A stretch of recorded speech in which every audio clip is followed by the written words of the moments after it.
Welcome to True Crime Case Files. In today's episode, we delve into a shocking and tragic case of jealousy and violence within a family. A jealous mom stabs her own son to death after catching him with his stepdad. This heartbreaking story exposes the dark emotions and deadly consequences that tore a family apart. Stay with us as we uncover the details of this chilling crime. Lucas Kovalik was an 18-year-old recent high school graduate living in Delray Beach, Florida. He had been popular at school, known for his good looks and easygoing personality. But behind the charming smile, Lucas was hiding deep emotional pain. After graduating, he had no clear direction in life. His grades weren't good enough to get into a prestigious college, and he didn't have a steady job lined up.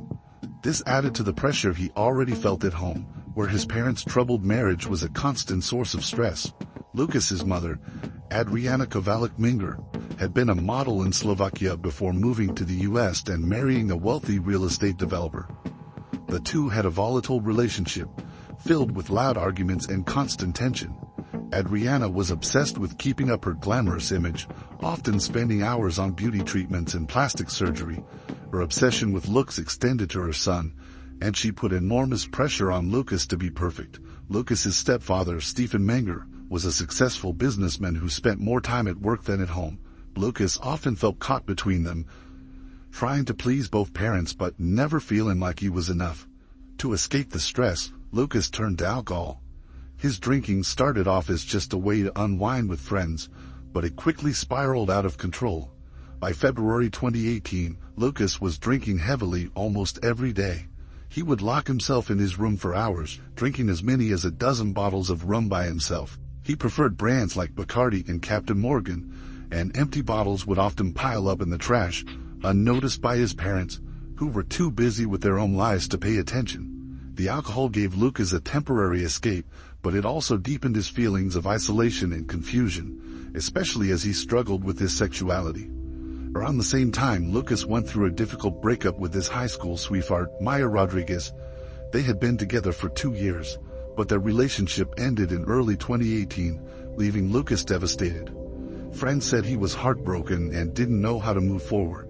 He stopped hanging out with his usual crowd and became more withdrawn, spending more and more time alone in his room. The drinking got worse, and he began missing family events and even stopped working out at the local Planet Fitness, where he used to go regularly.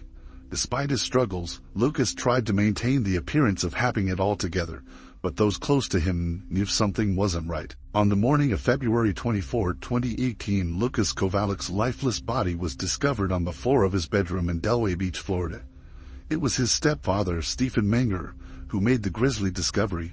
He had gone to check on Lucas after noticing that his car, a silver Honda Civic, was still parked in the driveway well past noon. Lucas hadn't responded to any calls or texts, which was unusual, even given his recent isolation. When Stephen entered the room, he found Lucas covered in blood, stabbed 63 times. The room itself was in disarray, with signs of struggle evident on the bed and floor. Lucas's shirtless body was sprawled near his desk, where an overturned bottle of rum and a laptop still playing YouTube true crime documentaries provided a chilling backdrop. Lucas had been drinking heavily before his death, as indicated by the half-empty bottles of Bacardi scattered around the room. Stephen immediately called 911. His voice reportedly shaky but calm. Paramedics arrived quickly, followed by local police officers from the Delray Beach Police Department. Initially, some believed Lucas's death could be a tragic suicide, given his history of emotional struggles and heavy drinking. But as officers examined the crime scene more closely, the severity of the wounds and lack of any defensive injuries suggested otherwise. The stabbing was brutal, but was it far too intense to be self-inflicted? Blood was splattered on the walls and furniture, and Lucas's phone, lying just a few feet away from his body, had been smashed in the chaos. Investigators soon wondered whether they were dealing with a homicide, and the quiet Delray Beach neighborhood, shaken by the news, would never be the same again. When the Delray Beach Police Department arrived at the scene of Lucas Kovalik's death, the severity of the situation became immediately clear. Lucas's body was found lying on the floor of his bedroom, with 63 stab wounds covering his chest, arms, and neck. The brutality of the attack was undeniable. However, because Lucas had a known history of self-destructive behavior, particularly during his alcohol binges, Officers initially considered the possibility of suicide.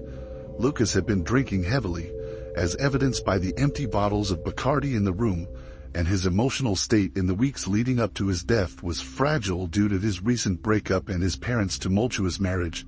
The placement of the body, slumped near his desk, and the blood-soaked surroundings led detectives to first speculate that Lucas may have taken his own life in a violent, alcohol-fueled outburst.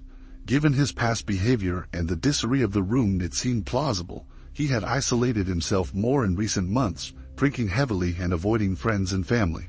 The police initially believed he might have spiraled into a dangerous state of mind, culminating in a tragic end. However, as detectives dug deeper into the details, several inconsistencies began to emerge. The angle of the stab wounds didn't match up with what would be expected in a self-inflicted act. Many of the wounds were on his back and shoulders, areas difficult to reach in a suicide scenario. Additionally, there were no defensive marks on Lucas's hands or arms, which would typically appear in a struggle, raising questions about how he could have inflicted such intense wounds on himself without showing signs of resistance. Forensic investigators used tools like blood spatter analysis and a detailed autopsy to further examine the scene.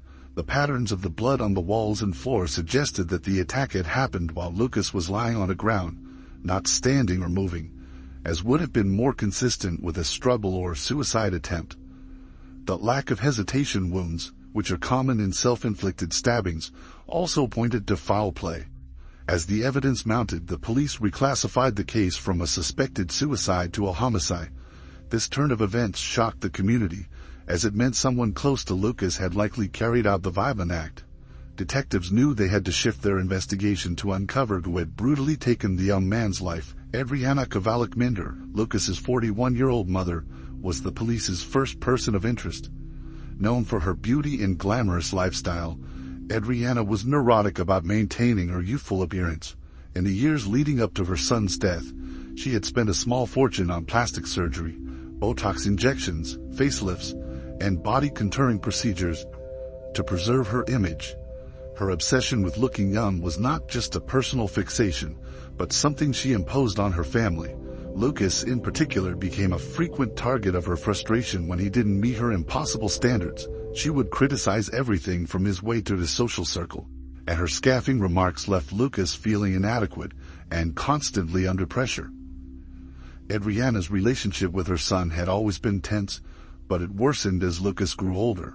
Her verbal outbursts became more frequent, often escalating to physical confrontations. She would lash out at Lucas when he didn't comply with her expectations, sometimes kicking, slapping, even beating him during arguments.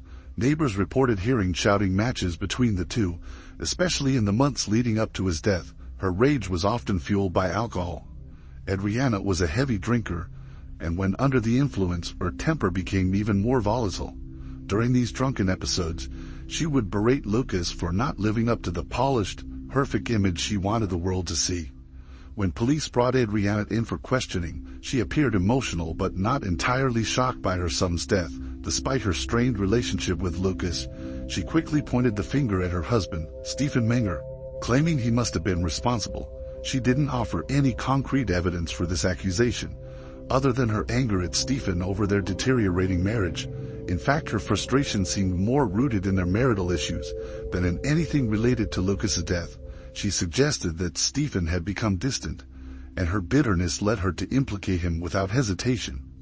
During her interrogation, Adriana vacillated between crying and deflecting blame. She was calm at times but defensive when asked about her own actions and relationship with Lucas. Despite her accusations, the police found her behavior suspicious. Her history of abusive outbursts, especially when drinking, combined with her need for control over her family, made her a strong suspect. Yet, without direct evidence, investigators continued to pursue other leads while keeping a close eye on Adriana's involvement in her son's murder. Maya Rodriguez, Lucas's ex-girlfriend, became another key suspect in the investigation. Maya, 19, was known for her quiet, studious demeanor, often spending hours buried in her textbooks or volunteering at the local library. Outwardly, she appeared to be the model student, hardworking, responsible, and focused on her future. But beneath this polished exterior, Maya harbored deep-seated resentment toward Lucas, and her behavior in the days leading up to his death painted a darker picture than her public image suggested. Lucas and Maya had dated throughout high school, but their relationship began to unravel shortly after their graduation. Maya couldn't handle Lucas's increasing dependence on alcohol. During his drinking binges, Lucas would sometimes whip himself in anger, a form of self-punishment that deeply disturbed Maya. His erratic behavior and emotional instability became too much for her, and she ultimately ended the relationship, hoping it would be a wake-up call for Lucas to seek help. But instead of moving on, Lucas spiraled deeper into his self-destructive habits. After Lucas's death, police uncovered a series of messages Maya had sent to him in the days before the murder. Despite her composed academic image, these messages were filled with anger and vitriol. She had berated Lucas for his failures and even mocked his insecurities.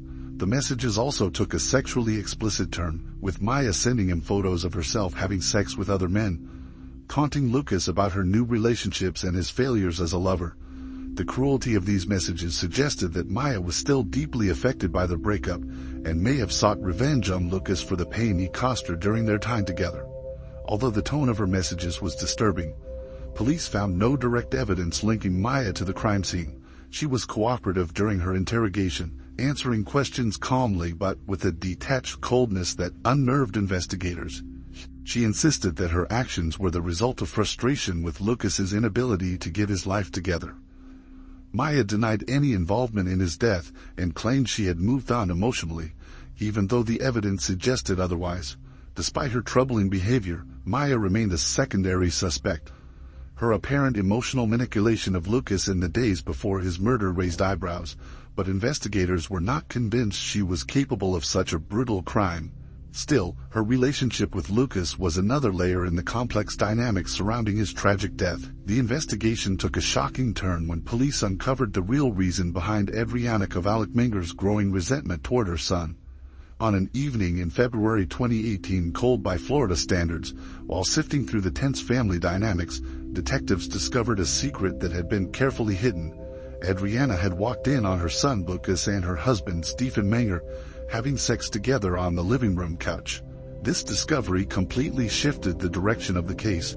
Adriana, who was already deeply insecure about aging and obsessed with maintaining her appearance, had always struggled with the idea of losing control over her family. But finding her 18-year-old son having sex with her 46-year-old husband was more than just a betrayal.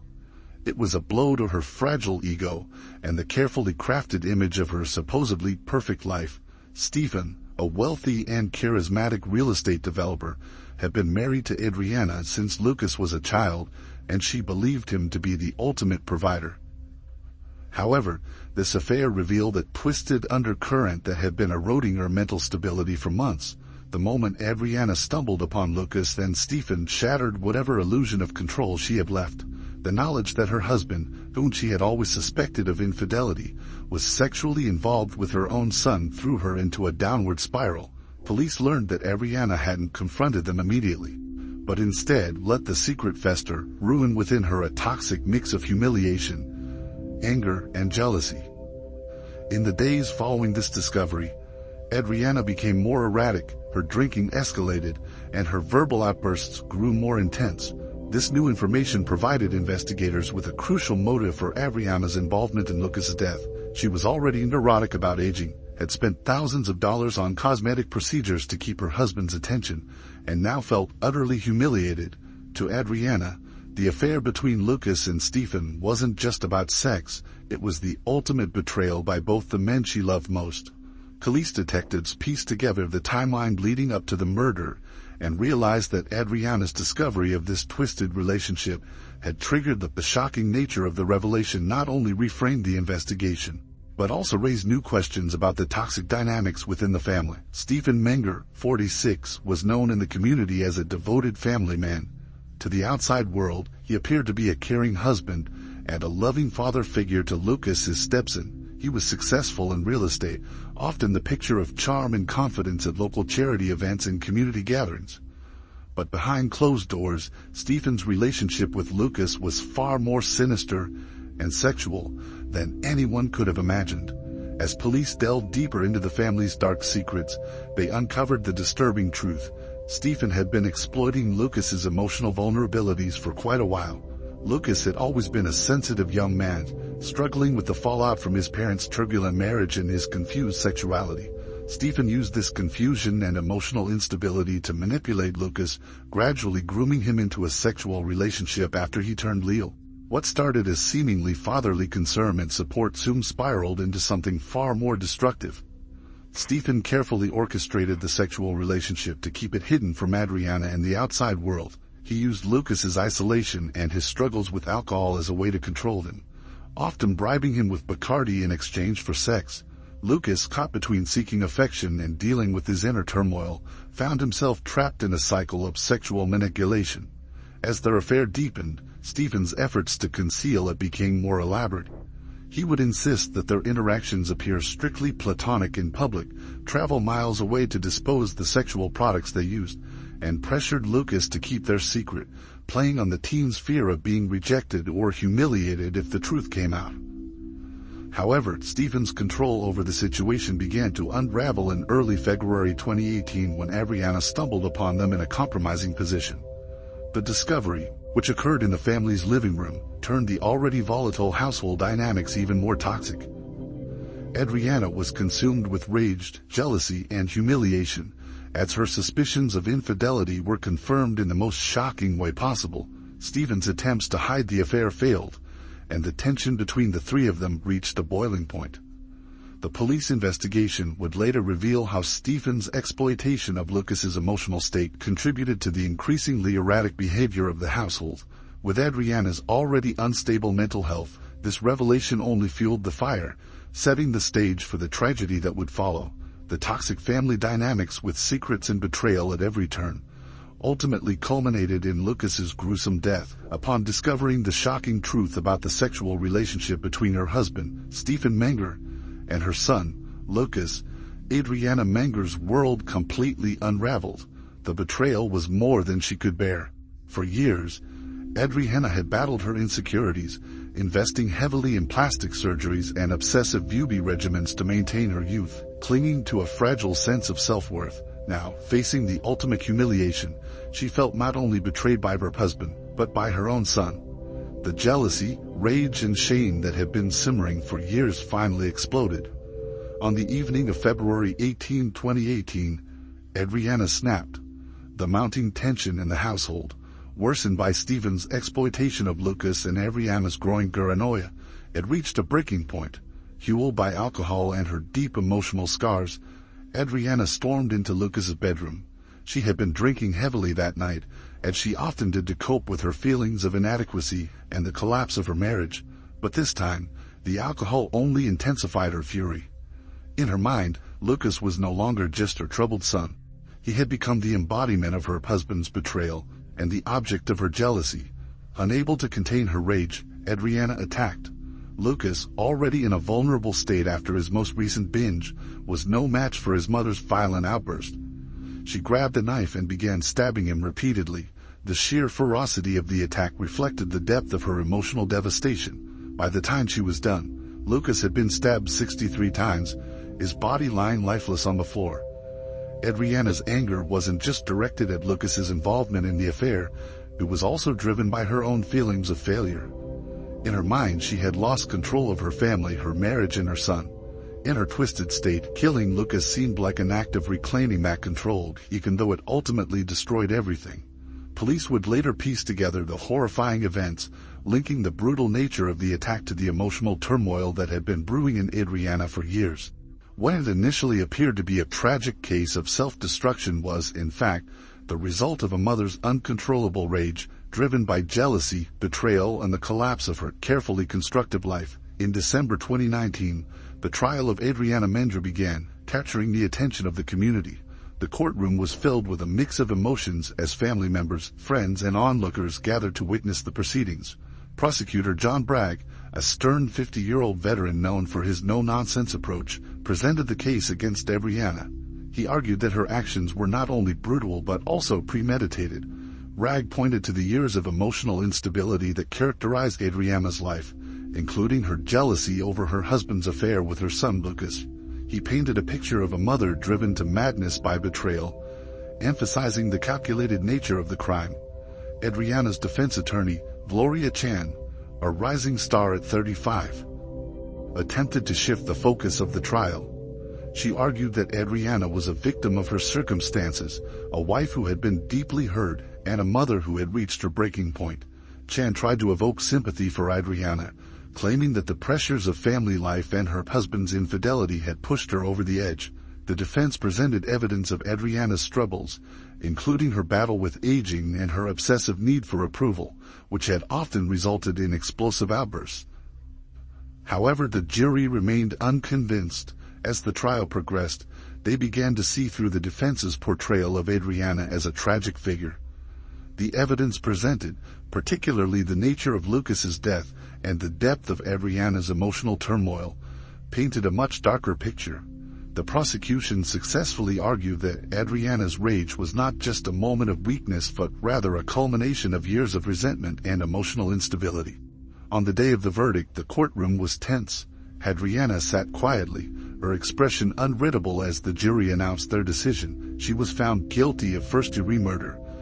The sentence that followed was life in prison without the possibility of parole, a punishment that resonated with the gravity of her actions. For Lucas's family, the sentencing brought some closure, but the emotional toll of the trial was evident. They were visibly torn, grappling with the loss of Lucas and the revelation of such tragic family dynamics. During the trial, Stephen, Lucas's stepfather, largely avoided the spotlight. His presence loomed large over the proceedings, but he chose to remain out of public view, perhaps overwhelmed by the chaos that had engulfed their lives. While the sentencing marked the end of the legal battles, the family remained shattered, struggling to comprehend the tragic events that had unfolded. In the years following the trial, the lives of Adriana, Maya, and Stephen Menger took dramatically different paths, all marked by the tragic events surrounding Lucas's death. Adriana, sentenced to life in prison without the possibility of parole, faced the reality of her actions behind bars. She was sent to the Lowell Correctional Institution in Florida, a facility known for housing female inmates. Inside, she struggled to adapt to her new life. The isolation and the weight of her guilt were heavy burdens to bear.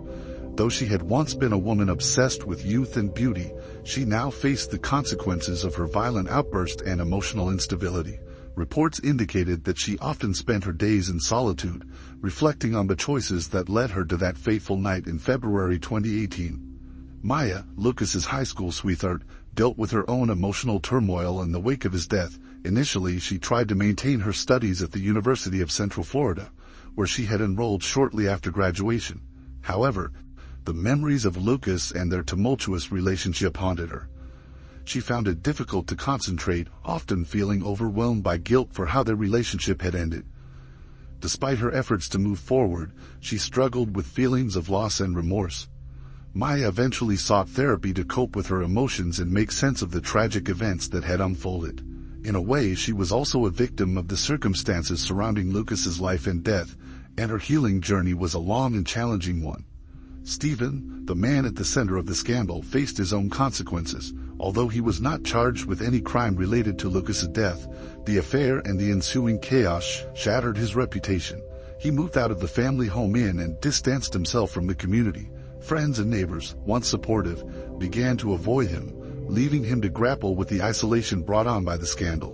Reports later suggested he relocated to a different state to start anew, but the emotional scars from the events would likely follow him. The tragic story of Lucas Menger and the turmoil that engulfed his family left a deep impact on those who knew them. The ripples of his death reached far beyond the courtroom, serving as a haunting reminder of the fragility of family ties and the consequences of unchecked emotions. Lucas Kovalik's tragic death was the result of a mother's uncontrollable jealousy and a family torn apart by dark secrets.